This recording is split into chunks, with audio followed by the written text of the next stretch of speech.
by'ukuri babana, ubwo nibwo dusabane dukeneye kuri wowe mwami w'abami.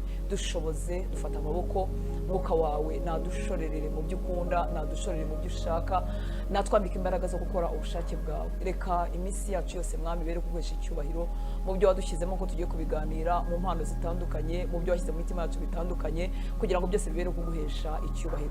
Ngaho bana natwe mwami hano mu itorero, mu rugo, bana n'abarimo badukurikira hirya no hino bari mu mago yabo, utwiyereke kandi mwami ukomeze kutubera Imana. Turagutegereje kugira ngo dusubize ibihe byiza byo gusabana no guhura nk'imiryango no guhura nk'abavandimwe. Turagutegereje ngo muri ibi bihe mwami uzadukuremo ibyiza. Turagutegereje no muri iki gihe cy'icyunamo Uwiteka Mana Nyiringabo, kugira ngo umwaka utaha igihe nk'iki ngiki ibyiringiro bizabe byuzuye mu mitima ya benshi barokotse. Uwiteka Mana Nyiringabo, benshi barahanaguwe amarira, ubwihebe bwaragiye.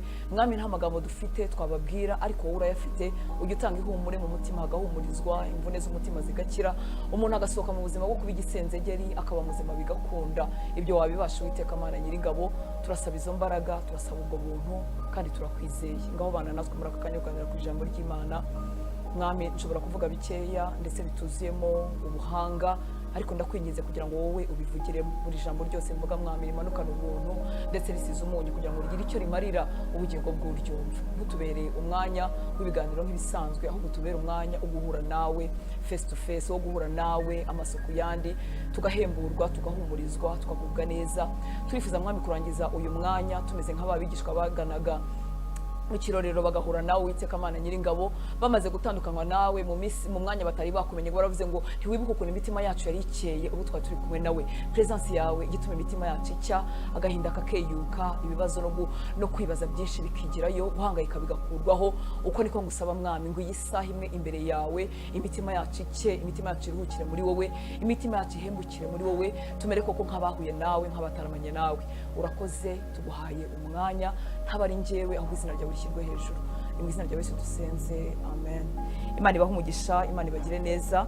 Reka dukomeze gufatanya amagambo y'Imana tumaze iminsi twiga mu gitabo cy'ubuzima bufite intego. Cyahinduye byinshi mu buzima bwanjye, mu byemezo byanjye, mu buryo ntekereza n'uburyo numva nakorera Imana, ndetse hari n'ubuswa bwinshi kirukanye mu buzima bwanjye. Nizeye ko nawe uzagitindaho ukagifatira umwanya, ku bashoboye kukibona mukakigura, mukakisomera kandi mukagisoma n'umutima ufungutse. Ariko munasoma Bibiliya bizabagirira umumaro nimubishyira mu bikorwa. Mwibuke ko ijambo ry'Imana rijya ritugirira umumaro ari ryo twashyize mu bikorwa, ntabwo ari ryo twumvise gusa. Ni ryo twumvise tugahabwa n'imbaraga zo kurishyira mu bikorwa. Reka dufatanye rero gusoma. Umunsi tuganiraho umunsi ni umunsi wa 30. Uravuga ngo twaremwe mu buryo butuma dukorera Imana. Twaremwe mu buryo butuma dukorera Imana. Imirongo yo muri Bibiliya dushingiyeho ni Yobu igice cya 10 umurongo wa 8 na Yesaya 43:21. Reka dusome Yobu igice cya 10 umurongo wa 8, bakoresheje version ya NIV ariko turakira mu Kinyarwanda. Haravuga ngo amaboko yawe niyo yambumbye, amaboko yawe Mana niyo yambumbye. Uri product y'Imana cyangwa se uri produit y'Imana. Nta kintu kimwe mu bigize umubiri wawe cyacitse Imana. Niyo mpamvu ukwiriye kwikunda, niyo mpamvu ukwiriye kwishimira uko uri. Ugutwi ufite, izuru, amaso, ibirenge, amaguru, buri kintu cyose uko giteye ntabwo kigeze gicika Imana. Ni ukuvuga ngo uri igikorwa Imana yabumbye kandi icyitayeho. Kandi mwibuke ko Imana imaze kurema yaravuze ngo ibintu byose ni byiza. Yitegereje umuntu isanga araboneye kandi aruzuye. Kumenya ibi ngibi bituma twikunda, twiyakira, tugubwa neza ku babo turi bo.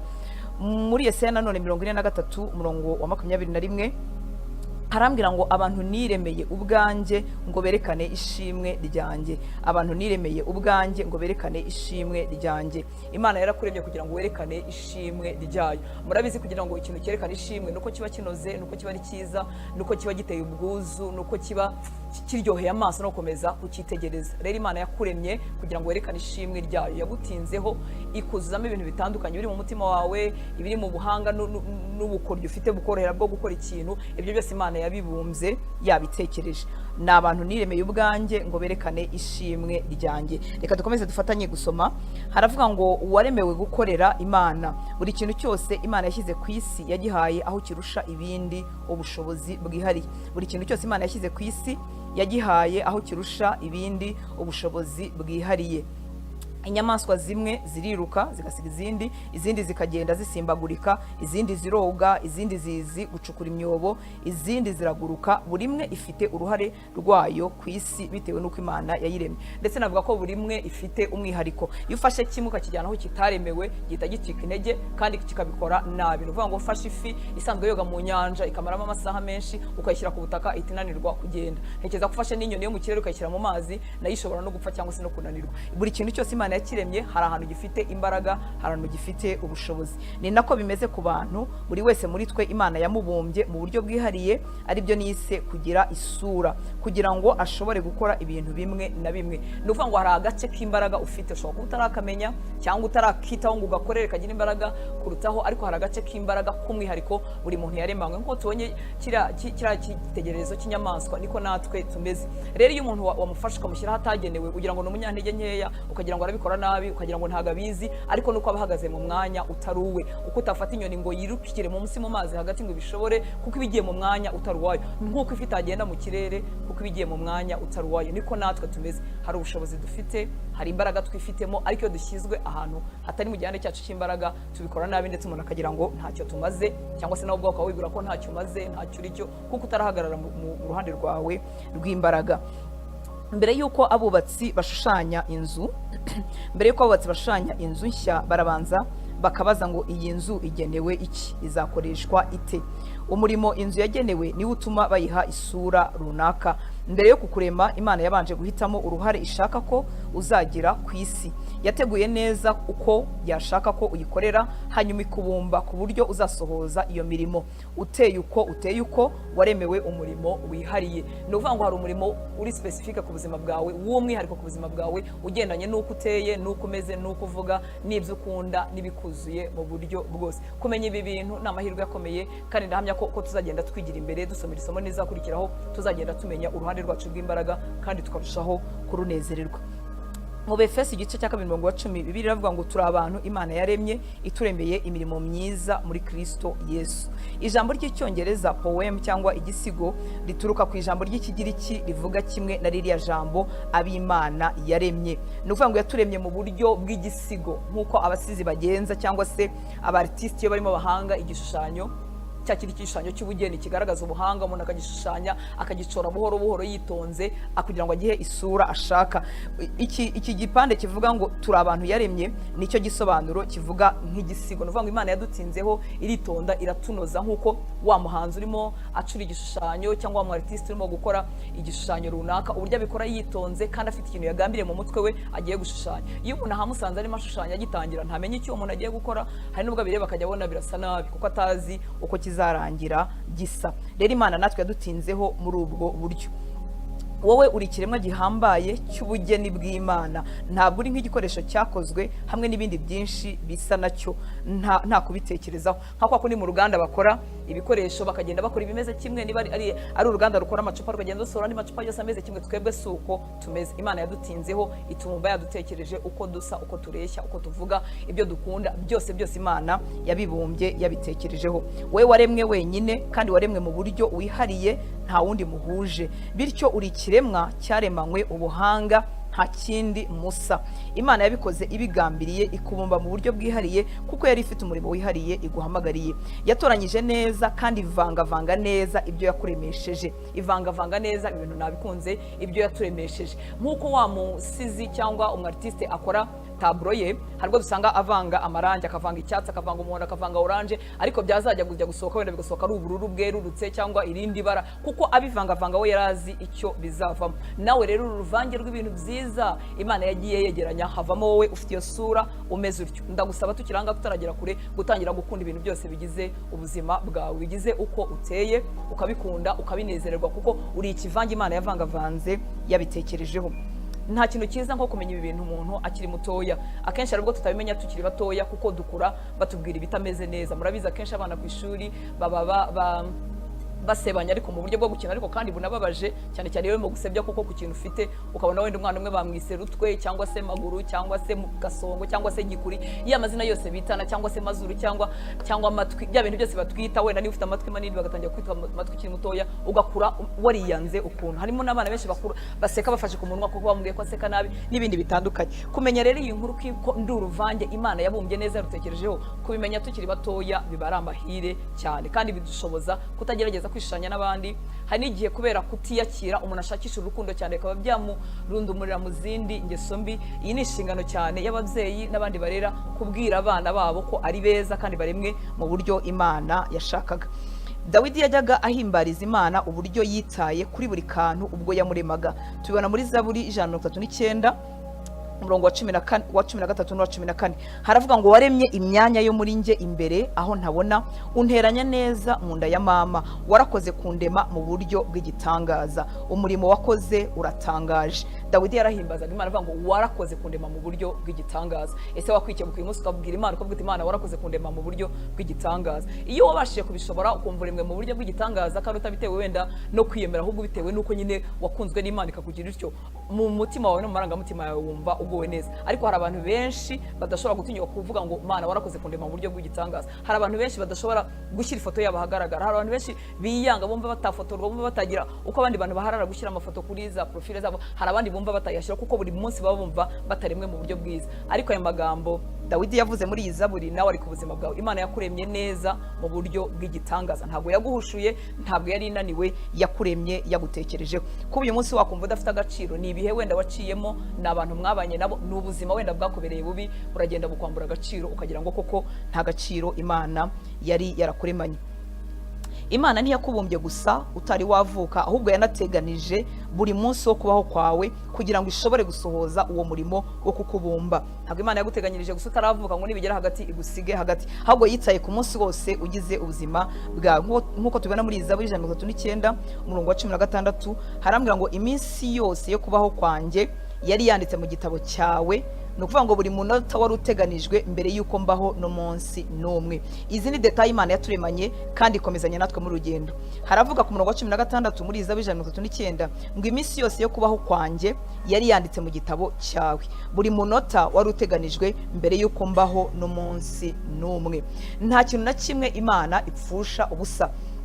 Ntabwo yaba yaraguhaye ubwenge ikaguha ibyo ukunda, ikaguha ubugenge, ikakuzuza impano uko uteye ndetse n'ibyo wanyuzemo mu buzima, iyo iba idafite umugambi wo kubikoreshereza kwihesha icyubahiro, ntabwo Imana yari gukora ibintu byo gupfa ubusa. Ni ukuvuga ngo niyo yagushyizemo ibyo ukunda, ubugenge ufite, impano ufite, uko uteye ndetse na bya bindi wiyumvamo mu mutima wawe, ibyo ukunda biba bitandukanye n'ibyo abandi bakunda, ibyo wanyuzemo, ibi byose Imana yabikoze ifite impamvu. Iyo witegereje kandi ugasobanukirwa neza ibi byose, ushobora kumenya icyo Imana yari igambiriye iguha ubuzima. Iyo dufashe umwanya, tugize amahirwe twahura n'ijambo ry'Imana rizima, tukagira umwanya wo kwitekerezaho no kureba ibyo dukunda, tumenya neza ko Imana yabidushyizemo ifite umugambi runaka w'icyo izakoresha ubuzima bwacu. Bibiliya ibivuga neza ngo waremwe mu buryo bw'igitangaza kandi buhebuje. Uru ruvange rw'ibintu byinshi, hari ibintu bitanu by'ingenzi bigize icyo nise imiterere yawe. Muri iki gice n'igikurikira turasesengura ibyo bintu bitanu. Nyuma y'ibyo ndagusobanurira uburyo ushobora kumenya kandi ugakoresha imiterere yawe. Muri iyi minsi ikurikirana nibyo tuzaba tuvugaho. Uburyo Imana igena imiterere yawe kubw'umurimo wawe cyangwa se kubw'umurimo wagenewe. Igihe cyose Imana iduhaye umurimo, iduha ibyangombwa byose bidushoboza kuwukora. Urwo ruvange rw'ubushobozi butandukanye nirwo nise imiterere cyangwa se ibikugize. Ibyo bitanu by'ingenzi bigize imiterere ya buri muntu nibi bikurikira. Hari impano duhabwa n'umwuka wamaze gukizwa, hakaba umutima, hakaba ubushobozi, hakaba imiremerwe, hakaba ndetse n'inararibonye. Ibi nibyo tugiye kuvuga mu magambo arambuye. Icyampa umwuka w'Imana akabisobanurira umutima wawe, uzarushaho kunezererwa iby'uru rugendo n'iminsi Imana iguhaye ukiri hano ku isi. Imiterere, icyambere ni ugushyira ahagaragara impano zawe zo mu mwuka. Nuvuga ngo impano uhabwa n'umwuka wera. Imana iha buri wese wizeye impano zo mu mwuka zimushoboza gukora umurimo wayo. Uze gusoma igice cya mbere nakorwa ari kurwa mbere rw'abikora n'igice cyawo cya 12 cyose, uraza kubona uburyo nta muntu n'umwe Imana yigeze yohereza adafite impano y'umwuka. Abantu bose bamaze gukizwa hari impano y'umwuka iri mu buzima bwabo. Ishobora kuba itari developing abantu bayimenye, ashobora kuba nawe atarayibona cyangwa se abona isuzuguritse yibwira ko hari indi runaka ifitwe na kanaka, akaba hariho ariyo ifite agaciro, ariko nta muntu n'umwe wakijijwe Imana itigeze iha impano y'umwuka, kandi yakwaguka igakoreshwa rwose ikagera kuri iki gice cyose. Uze kugisoma cya 12 cy'urwandiko rwa mbere rw'Abikorinto. Iyo turebye nanone muri urwandiko rw'Abikorinto 2:14 haratubwira ngo udafite umwuka w'Imana ntashobora guhabwa impano z'umwuka zitangwa n'umwuka w'Imana. Reka twongere twasome, udafite umwuka w'Imana ntashobora guhabwa impano z'umwuka zitangwa n'umwuka w'Imana. Reka turebe uko avuga muri Bibiliya ijambo ry'Imana, urwandiko rwa mbere rw'Abikorinto 2:14. Muri Bibiliya ijambo ry'Imana haravuga ngo umuntu ugengwa na kamere ntasobanukirwa ibyerekeye mwuka w'Imana. Umuntu ugengwa na kamere ntasobanukirwa ibyerekeye mwuka w'Imana, ndetse abyita ubupfu. Ntabasha kubimenya kuko bigenzurwa n'ufite mwuka w'Imana wenyine. Umuntu ugengwa na kamere ntasobanukirwa ibyerekeye mwuka w'Imana, ndetse abyita ubupfu. Ntabasha kubimenya kuko bigenzurwa n'ufite mwuka w'Imana wenyine. Ahangaha twibwije ukuri abakuze batari bakizwa, hari ibintu byinshi tutashoboraga kumva by'umwuka w'Imana nyamara by'ukuri, kuko twabaga tukigengwa na kamere. Ukabireba ibintu bikorwa wenda mu nzu y'Imana cyangwa mu bizera kandi by'ukuri bitarimo amafuti by'umwuka w'Imana rwose, ariko wabireba ukabisuzugura ukajya ubona ari nk'ubusazi. Abenshi bakijwe bakuze dufite ingero nyinshi z'ibyo twabayemo n'ibyo twasuzuguraga, kuko nyine twari abantu bakamere nk'uko iri jambo rivuga. Umuntu ugengwa na kamere ntasobanukirwa ibyerekeye mwuka w'Imana, ndetse abyita ubupfu. Ntabasha kubimenya kuko bigenzurwa n'ufite mwuka w'Imana wenyine. Nawe nagukomeza, niba utaraha Kristo ubuzima bwawe, hari ibintu byinshi ubona mu nzu y'Imana ukabona n'ibisazi. Hari ibintu byinshi ubonana abizera bukuri, ndavuga bukuri, bafite umwuka w'Imana kandi bakoresha ibintu runaka, ariko wabireba ugasanga ni ubusazi cyangwa se ni ubupfu. Nuko umuntu wa kamere atabasha kumenya iby'umwuka w'Imana. Nanone mu rwandiko Paulo yandikiye Abefeso igice cya 4 umurongo wa 7 haratubwira ngo umwuka wera wenyine niwe utanga izo mpano, niwe ugena impano agabira buri muntu wese. Muri Bibiliya yera haravuga ngo ariko umuntu wese muri twe yahawe ubuntu nk'uko urugero rw'impano ya Kristo ruri. Umwuka wera wenyine niwe utanga izo mpano, niwe ugena impano agabira buri muntu. Bibiliya yera yavuze ngo ariko umuntu wese muri twe yahawe ubuntu nk'uko urugero rw'impano ya Kristo ruri. Uyu ni umurongo ushobora kutwereka uburyo nta muntu n'umwe ukwiriye kwikuramo. Hari igihe iyo ibintu bimwe bisoma umuntu ahita bifata akabisunikira abandi, akavuga ati ni buriya ni bari abahaye impano, erega buriya n'ubundi uriya azi kubikora neza, erega n'ubundi uriya mbona yabibasha, tugahita twikuramo. Ariko Bibiliya yatubwiye ko ari umuntu wese. Ni ukuvuga ngo umuntu wese muri twe hari ubuntu bw'impano n'urugero runaka Imana yamuhaye. Ikindi nanone twavuga ahangaha ni ukwibukiranya ko ari impano, ntabwo ari ibyo twiha, ni ibintu duhabwa n'Imana, kuko Imana ikunda ibintu binyuranye kandi ikaba yifuza ko buri wese aba afite umwihariko we. Nta mpano n'imwe uzasanga isangiwe n'abantu bose. Nanone nta muntu n'umwe uhabwa impano zose. Uramutse ugize impano zose ntabwo wakenera abandi, kandi ibyo byaba byishe imwe mu ntego z'Imana yo kutwigisha gukundana no gukenerana. Ni ukuvuga ngo nta na rimwe tuzasanga impano zose zirunze mu muntu umwe, kuko umuntu yahita areka gukenera abandi. Turebye nanone muri uru rwandiko rw'Abikorinto 12 umurongo wa 29 tugeze kuri 30, reka tuhasome. Muri Bibiliya yera urwandiko rwa mbere rw'Abikorinto 12:29 tugeze kuri 30 haravuga ngo mbese bose ni intumwa, bose ni abahanuzi, bose ni abigisha, bose bakora ibitangaza, bose bafite impano zo gukiza indwara, bose bavuga izindi ndimi, bose basobanura indimi. Ibi ngibi biratwerekana itandukaniro ryinshi riri hagati y'impano itanga, kuko Imana ikunda ibintu bitandukanye kugira ngo ubwiza nyine bugaragare. Murabizi twese dusa tugakora ibintu bimwe, ubwiza n'uburyohe bwabura, ariko Imana yashyizeho ibintu bitandukanye. Akenshi ibi bintu tutarabimenya twifuza ko abantu bakorera mu mpano twebwe dufite, tukajya twumva niho turyohewe, twifuza ko abantu bose baryoherwa ahanga, ariko ibyo ngibyo biba ari ukujijwa ndetse no gutandukira imikorere y'Imana. Ni ukuvuga ngo Imana ishima ibintu bitandukanye ikabinezererwa, kandi ibyo byose byaratanzwe kugira ngo abantu bakenerane kandi umurimo w'Imana wuzure nk'uko Imana ishaka. impano zawe ntabwo waziherewe inyungu zawe bwite, ahubwo no kugira ngo zigirire abandi umumaro, nk'uko abandi nabo bahawe impano kugira ngo bakugirire akamaro. Ni ukuvuga impano ntabwo ari twe bwacu tuzenjoyinga, ahubwo zigira abandi bantu umumaro, nabo bagakoresha izabo zikatugirira umumaro. Bibiliya iravuga muri urwandiko rwa mbere rw'Abikorinto 12:7 ngo umuntu wese ahabwa impano y'umwuka kugira ngo itorero rifashwe. Ni ukuvuga ngo impano twahawe no kugira ngo zifashe bamwe mu bagize itorero bagenzi bacu. Imana yabigennye ityo kugira ngo tujye dukenerana. Iyo dukoresheje impano zacu hamwe twese turunguka.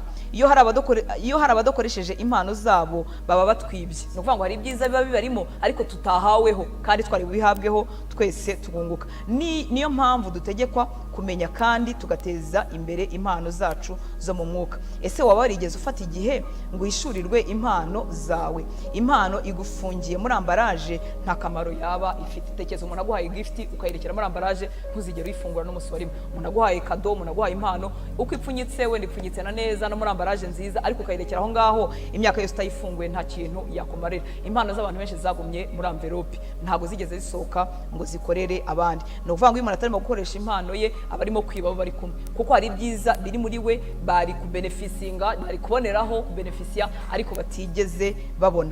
Igihe cyose wirengagije aya mahame ku bijyanye n'impano bitera ibibazo mu itorero. Ibibazo bibiri bikunze kuboneka ku bijyanye n'impano ni ishyari ry'impano, icyo ni kimwe. Icya kabiri ni ukwishushanya ku mpano z'abandi. Ikibazo cya mbere kivuka iyo dutangiye kugereranya impano zacu n'iz'abandi, tukumva tutanyuzwe n'iby'Imana yaduhaye, tugatangira gusharira no kugira ishyari kuko Imana ikoresha abandi. Mbibutse ko ushobora kuba ufite impano imeze nk'ikorera muri njyewe. Icyo nkora ni ukukwigiraho, ariko ntabwo ari ukukigana cyangwa se kukugirira ishyari. Icyo ukora igihe ubonye umuntu ufite impano arimo gukora mu mpano imeze nk'iyawe, ibyiza umwigiraho, ariko ntabwo umugira ishyari, nta nubwo wicara wigereranya nawe. Wibuke ko Imana izatubaza ibijyanye n'ibyo twahawe, ntabwo izatubaza ibijyanye n'ibyo yabitse mu wundi. Nta nubwo Imana izambaza ibintu bitangaje yari yabitse mu wundi njyewe nigeze nkoresha, kuko nyine ntabwo yari yarabimpaye. Kuri iki kibazo rero cy'impano, icya mbere ni ishyari ry'impano no gutinda gukomeza twigereranya, tuvuga ngo iyo mbikora nk'akanaka cyangwa se warandusha, none wasanga kurusha bigatuma ya mpano yawe utayikoresha. Si iby'irushanwa, si ibyo kuvuga ngo kanaka yahawe cyangwa undi yahawe ibi, ahubwo n'ibyo gukoresha impano zacu. Ikibazo cya kabiri kikaba iyo dutangiye kwibwira ko buri wese yagombye kugira impano nk'izacu, agakora nk'ibyo twahamagariwe gukora kandi akumva bimutwaye umutima nk'uko bidutwaye umutima. Nyamara Bibiliya itwibutsa ko hari uburyo bwinshi bwo kugabura iby'Imana, ariko umwami dukorera ari umwe. Inshuro nyinshi tujya dukora iri kosa, ukumva abantu wenda uyoboye cyangwa se mu bana bakunda ibintu 100% nk'uko bikunda, bakabyumva nk'uko byumva, umutima ugatwarwa nk'uko wawe watwawe. Oya, wowe urimo urakorera wenda mu ruhande rw'imbaraga zawe, ari rwo rw'impano yawe, ariko nabo bafite indi mpano bakoreramo. Rimwe na rimwe impano z'umwuka zishyirwa imbere cyane.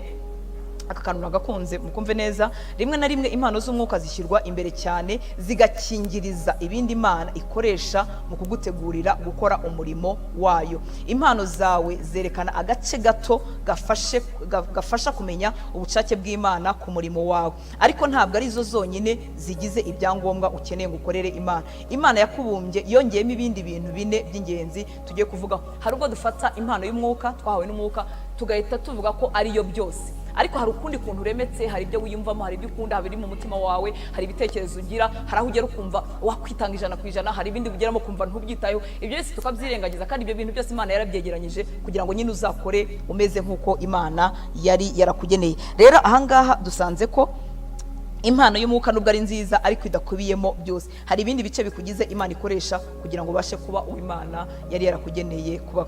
Icya kabiri ni ugutega amatwi umutima wawe, imiterere yawe. Muribuka ko twavuze ko hari impano z'umwuka, hakaba umutima, hakaba ubushobozi, hakaba iremerwa, hakaba inararibonye. Icya kabiri tugezeho ni imiterere yawe, cyangwa se gutega amatwi umutima wawe. Imitima yacu ibamo ibintu byinshi bitangaje, bimwe bibikiwemo twakomeje gutinya tuvuga ngo ariko se n'iby'Imana yambwiye, ariko se bura n'iby'Imana ishakaga. Icyatuma Imana yicaza ikiza mu mutima wawe burya nuko yashakaga ko ugikora.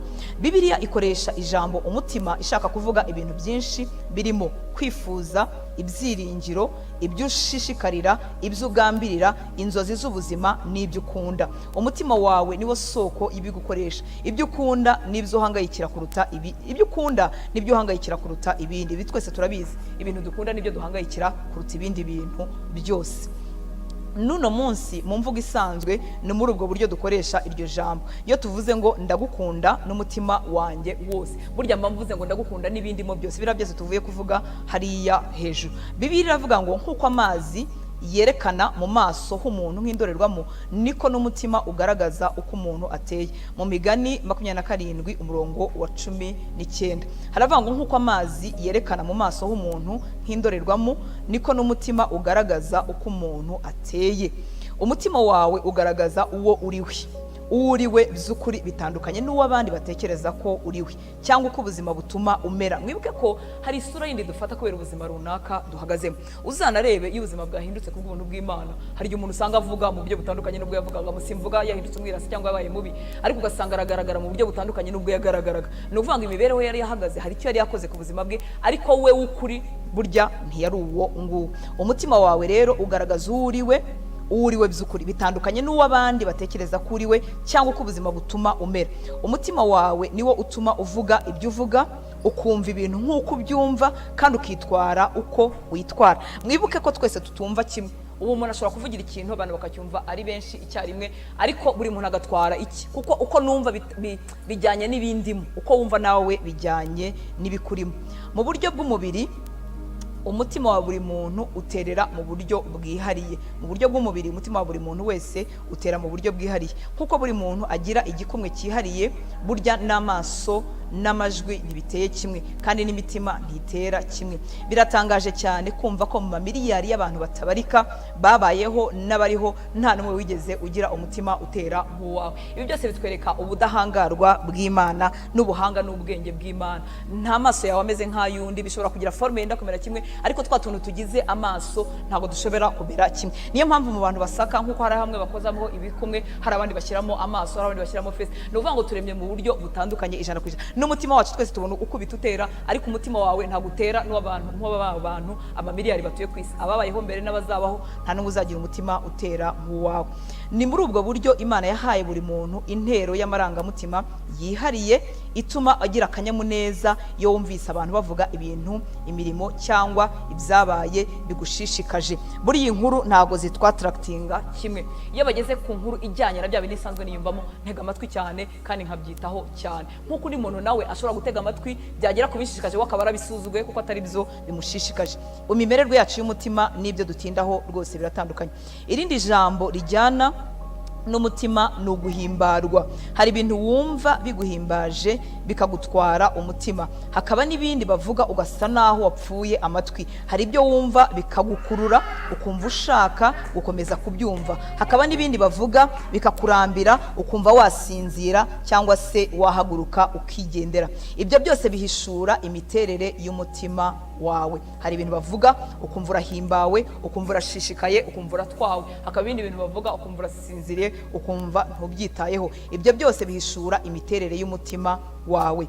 Igihe wakuraga ushobora kuba waragiye wumva hari ibintu bigushishikaje kandi nta wundi wo mu muryango wanyu ubyitayeho. Uko kwita kuri ibyo kwavuye he? Ni Imana yabigushyizemo. Imana yari ifite imigambi igihe yaguteragamo ibyo bitekerezo ukabikurana. Kumenya amarangamutima yawe ni urufunguzo rwa kabiri mu guhishurirwa icyo waremewe gukora. Ntuzirengagize rero ibyo wumva bikuba umutima, ujye ahubwo wibaza uburyo ushobora kubikoresha bikazanira Imana icyubahiro. Iki nicyo cy'ingenzi. Ibyo wiyumvamo ujye utekereza uburyo ushobora kubikoresha bikazanira Imana icyubahiro. Hari impamvu ituma ukunda gukora ibyo ukunda. Inshuro nyinshi Bibiliya iravuga ngo mukorere Uwiteka n'umutima wose. Imana ishaka ko uyikorera ushishikaye, utabitewe n'uko ari itegeko gusa. Ntabwo abantu bajya bakora neza imirimo bakora iyo batayishimiye cyangwa iyo bumva itabashishikaje. Imana ishaka ko ukoresha uko gushishikara kwawe ngo uyikorere kandi ugirire abandi akamaro. Ndashimira Imana yaturemye mu buryo butangaje kandi koko butandukanye. Hari ibintu uba washishikariye ukumva abantu bose bahita babishishikarira, kandi nabo bafite ibindi bashishikariye nawe udashishikariye. Ibyo byose Imana yabikoze kugira ngo aho ngaho ushishikarira, aho ngaho ugirira umwete, ariho uzakoresha kugira ngo uheshe Imana icyubahiro. Gutega amatwi aho umutima wawe ubogamira bishobora kuguhishurira umurimo Imana ishaka ko ukora. Gutega amatwi aho umutima wawe ubogamira bishobora kuguhishurira umurimo Imana ishaka ko ukora. inshuro nyinshi mu misengere yanjye ndimo kubaza Imana cyangwa kuyoboza Imana inzira runaka ku kintu runaka, ndimo nibaza niba nagikora nakijyamo cyangwa se ntakijyamo. Inshuro nyinshi Imana yansubirishije iri jambo ngo tega amatwi cy'umutima wawe uvuga. Ngasanga hari ikintu giteye mu mutima wanjye, ariko kubwo gushidikanya, kubw'ubwoba, kwibaza ngo ese si ibyo nihimbiye, ese sinjye ubyihaye, bigatuma tutabasha gukora icyo Imana yashyize mu mitima yacu. Inshuro nyinshi rero Imana dusubirishije iryo jambo ngo subira mu mutima wawe, wumve icyo umutima wawe uvuga. Uzamenya ute ko urimo gukorera Imana ubikuye ku mutima? Ikimenyetso cya mbere simusiga ni ugushishikara. Bya bintu byose ukora bihesha Imana icyubahiro ukabikora ushishikaye, buryo urimo gukorera Imana n'umutima wawe wose. Iyo urimo gukora ibyo wumva ukunze, ntukenera umuntu wo kugutera umwete, ntukenera umuntu wo kuguhitura cyangwa se kukugenzura. Ubikora gusa kuko biba bigushimishije. Ntukenera amashimwe, ntukenera amashyi cyangwa se igihembo, kuko uba wumva ukunze gukora uwo murimo. Kandi iyo ukora ibyo udakunda nabyo nuko bigenda, ntibisaba ibintu ngo wumve ucitse intege. Niyo byaba ari bikeya, iyo utabikunda wumva biguciye intege, ariko ibyo ukunda wumva bigushishikaje, ukumva watwawe, ukumva ufite umwete, nta nubwo ukenera umuntu ubigushyigikiramo. Iyo nkiri ahangaha nkunda kwibuka urugero ruba ku buzima bwanjye. Rimwe na rimwe n'abana banjye bajya babinseka bavuga ati mama ukunda gusobanura. Ni ukuvuga ngo duhuye n'umuntu akambaza akantu gato ashobora kumusobanurira isaha igashira cyangwa se iminota igashira, ariko iyo miremerwe Imana yiduha bigendanye n'umuhamagaro cyangwa se n'icyo Imana yashyize mu buzima bwacu. Inshuro nyinshi nagendaga muri bisi ndimo nerekeza nkora umurimo w'Imana, umuntu akabaza akantu nk'agatoya, naba nkazi sinduhuke ntakamusobanurira nubwo yaba yicaye ku ntebe iri inyuma kure y'iyo nicaye. Rero iyo miremerwe yose Imana iba yarayidushyiriyemo kubwo ibyo yaduhamagariye. Ni ukuvuga ngo kuba nigisha uyu munsi nuko n'ubundi nkunda gusobanura. Ubwo nawe hari icyo ukunda kigendanye n'ubuzima bwawe ukora ushishikaye, udakeneye ko abantu bagutera umwete. Icyo kintu akenshi iyo twanakimenye ni ikintu ushobora gukora ubyutse mu bitotsi, urushye, unaniwe, uri muri mudu cyangwa utayirimo, kandi ukagikora bigakunda bigakomeza. Imiremerwe yose Imana yaduhaye, uburyo duteye, ibitwuzuye, Imana yabiduhereye impamvu zitandukanye, kandi byose byashyiriweho kugira ngo biheshe Imana icyubahiro. Icya kabiri kiranga gukorera Imana bivuye ku mutima ni umusaruro. Igihe cyose ukora iby'Imana yakuremeye gukunda, ubigiramo ubushobozi bwinshi. Gushishikara bibyara gukora neza. Ni ukuvuga ngo iyo ushishikara ikintu ugerageza no kukinoza, no kugikoramo ubushakashatsi bushobotse, no kugishyiramo imbaraga zawe zose. Niba hari umurimo ukora utawushyizeho umutima, biragoye ngo uzawukore neza. Abantu bose bagera kuri byinshi mu rwego urwo ari rwo rwose ni abakora ibyo bashishikariye bibavuye ku mutima, badakoreshejwe n'itegeko cyangwa inyungu. Urundi rugero natanga ahangaha ku buzima busanzwe, iyo umuntu arimo gukora ikintu adakunda akenshi agikora avunitse bimugoye. Hari igihe dukora ikintu kugira ngo nyine tubone amafaranga kugira ngo tubeho, ariko ugasanga kiragoranye, ariko umuntu ugihagazemo we akagikora bimworoheye. Mu mirimo imwe n'imwe njya nkora mu buzima harimo no gucuruza, iyo ndimo gukorana n'umutware wanjye mu kazi, ariko kuba naganira n'umuntu arimo ambwira ibibazo cyangwa arimo musengera biranyorohera. Uwo ari we wese, ubwoko bwe, urugero rwe, stati y'ubuzima, ntabwo binyorohera guhita n'interactinga nawe. Ariko ku mukiriya, kuko ubucuruzi butandimo cyane, mba numva nakwepa, mba numva undi muntu wabinkorera, niyo mbikoze biransaba effort nyinshi n'imbaraga nyinshi. Iyo umuntu atabyumvise gusa avuga ati ubwo ntago ari byo wigira, rimwe na rimwe mutwaranye maze kuvugisha abakiriya byarakunaniye, kubacira uruhande ukababwira byarakunaniye, koko birananira kuko binsaba umwete mwinshi kugira ngo mbashe kubikora. Atari uko mbyanze, atari uko ntakeneye kwita ku kazi, ariko birimo biransaba imvune nyinshi kuko nyiri ubwo bucuruzi butandimo. Buri muntu wese Imana yamuremye imushyiramo ikintu cy'agaciro ashobora gukoresha agahesha Imana icyubahiro. Guhesha Imana icyubahiro si ukuvuga ubutumwa bwiza gusa, ntabwo ari kuba pasiteri, ntabwo ari ukubwiriza, oya. Umuntu yacuruza kandi agahesha Imana icyubahiro, umuntu yabatetse kandi cyangwa ahinga agahesha Imana icyubahiro. Icyo Imana ishaka nuko muri bya bindi dukunda dukuremo ikintu cyahesha Imana icyubahiro. Hari abantu bakunda imikino na siporo na karasisi, bakabijyaho amasaha 100, amasaha menshi kandi ntibabirambirwe. Ikibazo si ukubijyaho ntibabirambirwe, hari urukundo bafitiye biriya bintu, ahubwo icyo bakwiye kwibaza no kuvuga ngo iki kintu ko ngikunda cyatwaye umutima wanjye, nagikoresha gute kugira ngo mpeshe Imana icyubahiro. Kuko iyo miremerwe n'urwo rukundo aba afite icyo kintu ni Imana yabimushyizemo. Imana yacu tugirire neza. Ujya wumva abantu bavuga ngo nafashe akazi ntakunda kuko nashaka gukorera amafaranga menshi, ngo igihe nikigera shobore kukavaho njye gukora ibyo nkunda. Iryo ni ikosa rikomeye. Ntuzate igihe cy'ubuzima bwawe ukora akazi katakuri ku mutima. Ujye wibuka iki, ko icyambere mu buzima atari ibintu kugira agaciro, biruta kure gutunga amafaranga menshi. Umuntu Bibiliya ivuga ko yari akize kurusha abantu bose niwe wavuze ngo uduke turimo kubaha Uwiteka turuta ubutunzi bwinshi burimo impagarara. Iyo ni Imigani 15 umurongo wa 16. Reka dusubiremo gatoya aya magambo yavuzwe na Salomo. haratubwiye ngo umuntu wa Bibiri ivuga ko yarakize kuruta abandi ni wavuze aya magambo. Biratangaje kuba Salomo ari wavuga aya magambo ngo duke turimo kubaha Uwiteka turuta ubutunzi bwinshi burimo impagarara. Iyi nama yaratugiriye hejuru ngo ujye wibuka iki, ko icyambere mu buzima atari ibintu, kugira agaciro biruta kure gutunga amafaranga menshi. Iyo umuntu afite inyota y'amafaranga no kugera ku bintu byinshi birenzeho, haba ubwo yibaza ngo wowe urabivuga wenda kuko wamaze kuyabona, ariko ubutunzi burimo impagarara ntabwo buzana kuryoherwa. Ni byiza, buradufasha kugira ibintu runaka tugeraho, ndetse hari ibintu Bibiliya yashyizeho do base cyangwa se by'ingenzi abantu bagombye kuvuga muri bukaharana. Bibiliya ivuga ngo ufite ibyo kurya biguhagije n'imyambaro iguhagije, ikindi kuki utanyurwa n'ibyo ngibyo. Ni ukuvuga ngo hari ibintu by'ibanze ni koko dukeneye mu buzima, bishobora gutuma rimwe na rimwe dukora ibintu tudakunda kugira ngo tubone ibyo bintu, ariko uzajya uhora wibuka mu mutima wawe kuko ukwiriye gukora ikintu kigendanye n'icyo ukunda n'icyo wiyumvamo. Kandi Imana ntijya iduhisha ibyo bintu, iriyaranje tukabihishurirwa, tukamenya uruhande rw'imbaraga, tukamenya uruhande rw'ibyo dukunda. Ntuzishimire kugera ku mibereho myiza, kuko icyo abantu bita imibereho myiza ntigihagije. Amaherezo imibereho myiza ntihaza. Ushobora kugira byinshi byo kukubeshaho ariko udafite icyo ubereyeho. Ushobora kugira byinshi byo kukubeshaho ariko udafite icyo ubereyeho. Umuntu udafite icyo abereyeho nta na rimwe ajya aba satisfait, nta na rimwe ajya anyurwa mu buzima. Ni ukuvuga ngo ahora ashaka. Ariko iyo numva mbayeho kubw'impamvu yo kugira umumaro ahantu runaka, ndanyurwa. Nyurwa ibintu bihari, nkanyurwa bitanahari, nkanyurwa bigwiriye cyangwa se bitaragwira. Ahubwo intego yawe ibe iyo kugera ku buzima bwiza bubonerwa mu gukorera Imana mu buryo bujyanye n'umutima wawe. Ushakishe umenye ibyo ukunda gukora, ibyo Imana yashyize ku mutima wawe gukunda gukora, maze ubyirundumuriremo ugamije guhesha Imana icyubahiro. Icyampa muri izi nyigisho n'uyu munsi n'umunsi uzakurikiraho ku munsi w'ejo, bigasiga bimenye ikintu ushaka kwirundumuriramo, gushyira mu mutima wawe wose n'imbaraga zawe zose, kandi kikarangiza gihesheje Imana icyubahiro. Ikintu wakora n'umutima ukunze, ikintu wakora ushishikaye, nta muntu n'umwe urimo kwibutsa, kandi kigahesha Imana icyubahiro. Tugeze ku musozo w'uyu munsi wacu, ingingo yo kuzirikana iravuga ngo naremewe gukorera Imana. Nongere nkwibutse, twarabyibukiranyije inshuro nyinshi muri iki gitabo, waremewe gukorera Imana.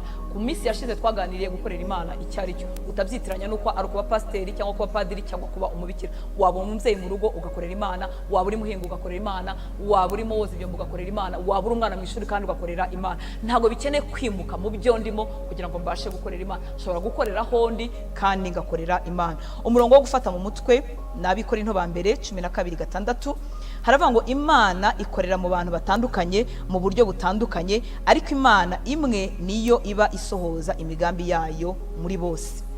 Imana ikorera mu bantu batandukanye mu buryo butandukanye, ariko Imana imwe niyo iba isohoza imigambi yayo muri bose. Ikibazo cyo gutekerezaho kiragira giti, ni ubuhe buryo nshobora gukorera abandi shishikaye kandi mu buryo numva nkunze? Icyo nkundira Imana ntijya idusaba ibintu bigoranye.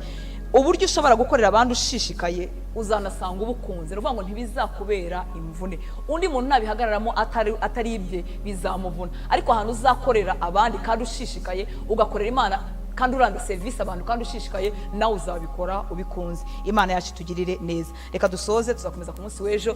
Reka dusenge.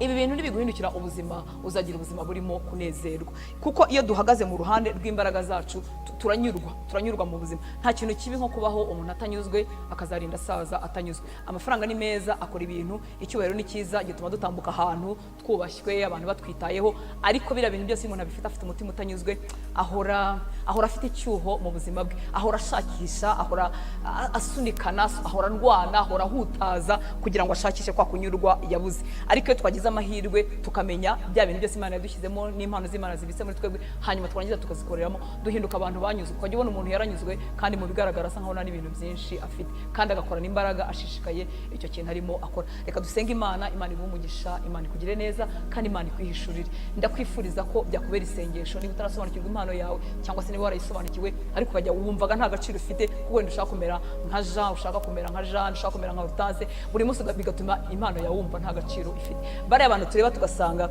impano zabo zisa nkaho zifite agaciro, ikintu baba barakoze ni iki ngiki, baba barakoresheje uruhande rwabo rw'imbaraga. Twabireba kuko byamaze kugaragara tugasanga ni ibyo kwifuzwa, ariko muri twese harimo ubutunzi butagira akagero Imana yabikiye muri twebwe. Reka dusenge Imana. Reka nsengane nawe cyane wowe wumva udakunze ubuzima bwawe, ukireba rwose ukava ku mutwe ukageza ku birenge ukumva uriyanze.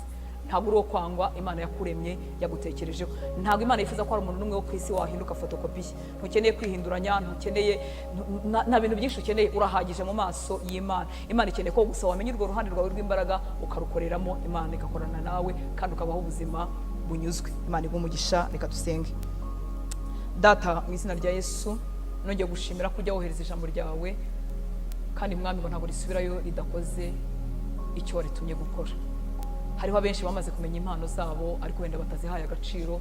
Harimo abandi bazimenya ariko buri munsi bakumva batazi aho bahera.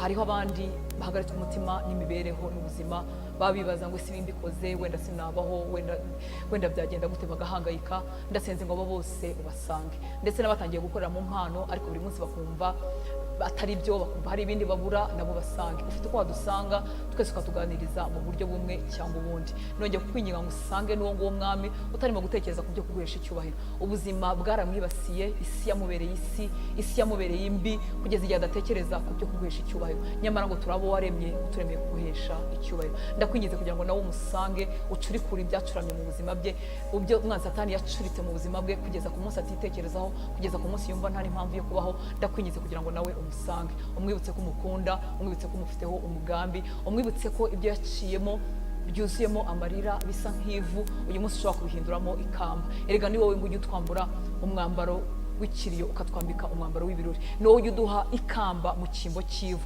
Wakoresha ibyo byose byamubabaje, wakoresha ibyo byose byamugoye, ukabibyazamo icyubahiro cyawe, ukabibyazamo ubuhamya buzakomeza abandi bantu benshi, ukabibyazamo umutima wabasha kwakira undi mutima ufite agahinda kandi ukawubera igisubizo. Koresha ibyo byose Mwami byaba byaratubabaje, koresha ibyo byose twarabuze mu bwana bwacu kandi twari twemerewe kubibona, koresha ibyo byose Mwami twaciyemo bitandukanye, kugira ngo Uwiteka Mana nyir'ingabo bizaguheshe icyubahiro, bizabe igisubizo ku bandi bantu Satani yaratwaje igitugu. Turakwizeye, nongeye kuguhamagara wowe utayoba, wowe utajijwa, wowe utuzi kandi utatwitiranya, kugira ngo usange buri muntu wese ufashe akanya kuba mu ijambo ry'Imana umubere igisubizo. Sinzi biri mu mutima ariko wowe urabizi. Ngaho mugire neza, ngaho mwuzuza amahoro, ngaho mumara ubwigunge, ngaho mumara gushoberwa, ngaho mubere igisubizo Uwiteka Mana nyir'ingabo. Nongeye kukwinginga gukomeza intambwe zacu kuzageza ku munsi wacu wa nyuma tukiri hano mu isi. Igihe uzahamagara amazina y'abera, uzaduhe kumva amazina yacu. Urakoze Papa, icyubahiro cyose nikibugarukire, ni mu izina rya Yesu dusenze, amen.